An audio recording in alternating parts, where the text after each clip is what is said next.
Shalom दोस्तों, आज हम बात करने जा रहे हैं काइट फ्लाइंग और बसंत पंचमी की हिस्ट्री के बारे में। बहुत सारे लोग ये समझते हैं कि पतंगबाजी और बसंत पंचमी एक ही चीज है, लेकिन असल हकीकत क्या है, चलिए आज की वीडियो में डिटेल में समझते हैं। सबसे पहले हम बात करते हैं काइट फ्लाइंग की हिस्ट्री के बारे में। पतंगबाजी चाइना में 5वीं सदी कबलस मसीह में एक चाइनीज फिलोसोफर मोजे ने इन्वेंट की, और जो सबसे पहले पतंग उसने बनाई वो एक परिंदे की शक्ल में थी। और अगर हम हिस्ट्री को पढ़ें तो 200 साल कबलस मसीह हमें पतंगबाजी के अर्लीस्ट रिटन रिकॉर्ड्स मिलते हैं। एक वक्त था कि चाइनीज आर्मी पतंगों को मिलिट्री कम्युनिकेशन के लिए यूज किया करती थी। आप ये समझ लें कि उस दौर की पतंगे आज के ड्रोन्स की तरह यूज हुआ करती थी। आज अगर हम काइट फ्लाइंग को चाइना में देखें तो आपको मुख्तलिफ शेप्स की पतंगे वहां पर मिलती हैं, जैसे ड्रैगन, बर्ड्स और इसी तरह मुख्तलिफ किस्म की शेप्स। अब बात करते हैं बसंत फेस्टिवल की। बसंत का असल नाम संस्कृत जुबान से आया है जो कि वसंत है, और इसका पूरा नाम है वसंत पंचमी यानी बसंत पंचमी। ये एक हिंदू रिलीजियस फेस्टिवल है जो कि स्प्रिंग यानी मौसम बहार के आने की खुशी में मनाया जाता है। और दोस्तों, आपने याद रखना है कि इंडिया में काइट फ्लाइंग का इंट्रोडक्शन 7वीं या 10वीं सेंचुरी बाद अज़ मसीह के दरमियान हुआ था। सो पतंगबाजी और वसंत पंचमी दो अलग चीजें हैं, और काइट फ्लाइंग किसी एक मजहब का हिस्सा नहीं।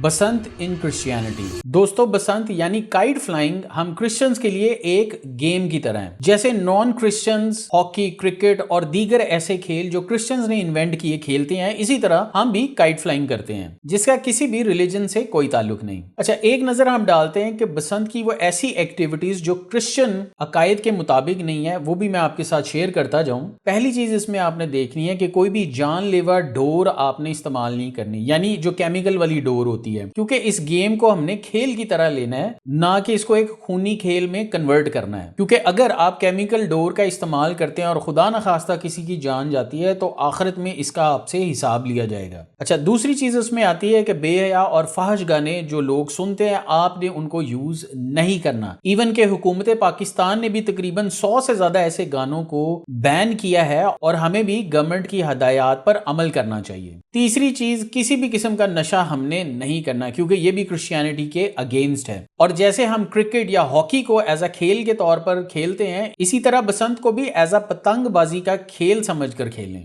और दोस्तों, आखिर में आपको बताता चलूं कि गवर्नमेंट ऑफ पाकिस्तान ने जो इंस्ट्रक्शंस हमें दी हैं, उनको आपने जरूर याद रखना है। जितने भी SOPs गवर्नमेंट की तरफ से लिस्टेड हैं, उन पर जरूर आपने अमल करना है। ये आपकी सेफ्टी के लिए और दूसरों की जान की हिफाजत के लिए बहुत जरूरी है। जो लोग बाइक्स चला रहे हैं वो जरूर सेफ्टी रॉड्स को अपनी बाइक्स पर इंस्टॉल करवाएं, ताकि आपकी जान की हिफाजत हो सके। दोस्तों, उम्मीद करता हूं कि आज की वीडियो से आपके बहुत सारे डाउट्स क्लियर हुए होंगे। बसंत यानी काइट फ्लाइंग यानी पतंग बाजी क्रिश्चियनिटी में बिल्कुल अलाउड है एज अ स्पोर्ट्स। खुदावंद आप सबको बरकत दे। एलोहिम हाफिज।